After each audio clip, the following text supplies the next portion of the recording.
Bernard Grech iddefenda d-dikjarazzjonijiet tiegħu dwar persuni bla tfal u saħaq li gidbu fuqu għalkemm kulħadd sema dak li stqarru stess f'attività politika fħal Qormi. Se nirreferi għal gidba oħra illi qalulkom il-ġimgħa l-oħra.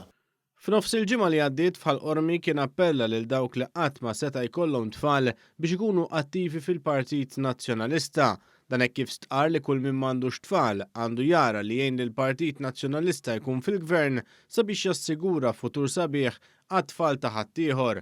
Unsellem minn hawn dik l-omm li qatt ma kienet, dak il-missier li qatt ma kien. Ħsiebi miegħek ukoll.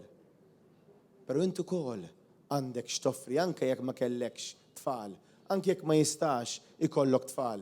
Intu ukoll, intom ukoll għandkom x'toffru lis-soċjetà u bil-ħidma tagħkom, bix-xogħol tagħkom, bl-attiviżmu tagħkom jekk tgħinu lil dan il-partit ikun fil-gvern, tkunu qegħdin tgħinu lit-tfal ta' ħaddieħor biex huma jirnexxu kif xtaqtu li jkollkom tfal intom u jirnexxu wkoll. Wara li ddikjara dan il-kliem fuq il-palk waqt rally fin-Naxxar huwa wkoll miera issewwa magħruf. Ħaddieħor ħallih jibqa' jikdeb, ħaddieħor ħallih jibqa' jivvinta fuq l-IVF. Filwaqt li f'konferenza tal-aħbarijiet qal il-Partit Laburista gideb fuqu dwar l-IVF, fl-istess nifs huwa reġa' għamel l-istess appell lil dawk li minkejja kull sagrifiċċju qatt ma kellhom tfal. Jiena lilkom indirizzajt u lilkom qedtilkom minkejja li jintkom xorta waħda, minkejja l-għajnuna kollha u minkejja x-xewqat kollha u s-sagrifiċċji kollha bqajtu ma kellkomx tfal. Nifhem l-afsa li għandkom ġo fikom u qedtilkom tistgħu intkom tgħinu l-ħaddieħor ikollu tfal billi tgħinu l-Partit Nazzjonalista ikollu l-mandat.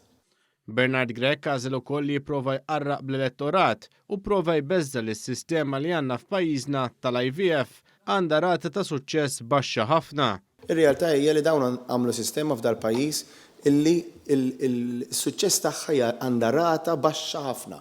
Iżda lil Bernard Grech gidbu studju tal-Kummissjoni Ewropea li ta' punteġġ ta' 71% bi klassifikazzjoni tajba ħafna li hija fl-istess livell tar-Renju Unit, l-Iżvezja, Spanja, il-Finlandja u d-Danimarka fost l-oħrajn. Malta saħansitra kienet ġiet klassifikata qabel pajjiżi li ilhom joffru s-servizz tal-IVF għal ħafna snin, fosthom il-Ġermanja, l-Italja, l-Awstrija, Ċipru u l-Irlanda.